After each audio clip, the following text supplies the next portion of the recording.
বাংলাদেশের মতো দেশে যেখানে আমাদের বাধ্যতামূলক স্বাস্থ্য বীমা অনুপস্থিত, সেখানে চিকিৎসা সেবার ব্যয় এবং রোগীর আর্থিক সামর্থ্যের মধ্যে সমন্বয় সাধনটা খুব বুদ্ধিদীপ্ত সিদ্ধান্তের বিষয় হয়ে আসে সবসময়, বিশেষ করে যখন রোগীর আর্থিক সামর্থ্য কম থাকে। আমি উদাহরণ হিসেবে একটি সিএমএল রোগীর কথা বলতে পারি, ক্রনিক মাইলয়েড লিউকেমিয়া। সম্প্রতি আমি এরকম একজন রোগীর মুখোমুখি হই, যিনি প্রায় গত 3 বছর আগে তার ক্রনিক মাইলয়েড লিউকেমিয়া ধরা পড়ে। সেটি নিশ্চিত করা হয়নি, কিন্তু দৃশ্যত মনে হচ্ছে ক্রনিক মাইলয়েড লিউকেমিয়া। কিন্তু ক্রনিক মাইলয়েড লিউকেমিয়া চিকিৎসার জন্য টিকিআই নামক যে চিকিৎসা দেওয়ার কথা, সেই চিকিৎসা তাকে দেওয়া হয়নি, বা ক্রনিক মাইলয়েড লিউকেমিয়া কনফার্ম করার জন্য BCR-ABL পরীক্ষাটাও তার করা হয়নি, যেটি সবসময় আমরা নিশ্চিত করার জন্য করেনি। আমি রোগীকে জানতে চাই যে এই পরীক্ষাটা আপনি কেন করেন নাই, অথবা এই ওষুধ আপনি কেন খাচ্ছেন না? আপনি যে ওষুধ খাচ্ছেন সেই ওষুধে তো আপনি আসলে ভালো থাকবেন না বা ভালো হবেন না, আপনার শুধুমাত্র কিছু উপসর্গ উপশম হবে স্বল্প সময়ের জন্য। উনি তখন বললেন যে আসলে আমি স্যারকে বলেছিলাম আমার আর্থিক সামর্থ্য নেই, আমি গরিব মানুষ, স্যার তখন এই ওষুধ দিয়েছিলেন। তখন আমি তাকে বললাম, দেখুন আপনি এই ওষুধ খেয়ে আপনার এই রোগটি আদৌ নিয়ন্ত্রণ হবে না। এই অসুখটির একটি গতি আছে, সেই গতি প্রকৃতি অনুযায়ী 2 বছর বা 5 বছর পরে যে আপনার এখান থেকে আরো একটি মারাত্মক ব্লাড ক্যান্সারে রূপান্তরিত হবে এবং আপনার চূড়ান্ত পরিণতিতে আপনি পৌঁছে যাবেন।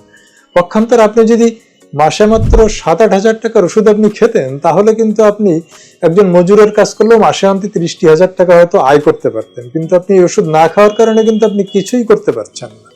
অতএব আপনি এবার বিবেচনা করুন যে আপনার কি 8,000 টাকার চিকিৎসা নেওয়া উচিত ছিল, নাকি আপনার একেবারে কোনো চিকিৎসা না নিয়েই থাকা উচিত এই অবস্থায়।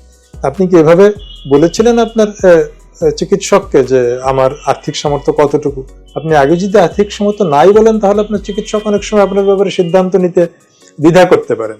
অর্থাৎ এই ধরনের যখন চিকিৎসা খরচের বিষয় আপনার পকেট থেকেই দিতে হবে, তখন আপনি বুদ্ধিমত্তার সাথে আপনাকে এবং আপনার চিকিৎসককে সিদ্ধান্ত নিতে হবে যে আপনি আসলে এই চিকিৎসা দেওয়ার মাধ্যমে বা নেওয়ার মাধ্যমে কতটা উপকৃত হবেন, এবং না নিলে আপনি কতটা ক্ষতিগ্রস্ত হবেন, এবং এই উপকারের বিনিময়ে আপনি কতটুকু অর্থ ব্যয় করছেন। যেমন ক্রনিক মাইলয়েড লিউকেমিয়ার ক্ষেত্রে আপনি মাত্র 8 থেকে 9 হাজার টাকা মাসে খরচ করার মাধ্যমে আপনি হয়তো সম্পূর্ণ সুস্থ স্বাভাবিক জীবনযাপন করতে পারেন এবং আপনি আপনার পেশাটি চালিয়ে নিতে পারেন। অর্থাৎ আপনার একটি ডিসেন্ট ইনকাম থাকবে যা দিয়ে আপনি চিকিৎসা চালিয়ে নেবেন। কিন্তু আপনি যদি চিকিৎসা না করেন এবং নামমাত্র চিকিৎসা, যেটি মাত্র প্যালিয়েশনের জন্য করা হয়, এরকম চিকিৎসা নেন, তাহলে আপনি সুস্থ জীবনযাপনও করতে পারবেন না। অর্থাৎ পুরা জীবনটাই আপনার নিরর্থক এবং নিষ্ফলা হবে। আপনার কোনো পেশা থাকবে না, কোনো কাজকর্ম করতে পারবেন না, কোনো আয় থাকবে না। অতএব ভেবেচিন্তে সিদ্ধান্ত নিন। আপনি কি এতটাই অক্ষম যে আপনি অতি প্রয়োজনীয় চিকিৎসাটিও নিতে পারবেন না? তারপর সিদ্ধান্ত নিন যে আপনি আসলে কতটা আর্থিকভাবে অক্ষম, নাকি আপনি এই চিকিৎসাটা চালিয়ে যে আপনার পেশা এবং স্বাভাবিক জীবন চালিয়ে নেবেন। কোনটি, এটি আপনাকে এবং আপনার চিকিৎসককে যৌথভাবে সিদ্ধান্ত নিয়ে তারপর আপনার চিকিৎসা পরিকল্পনা করা উচিত।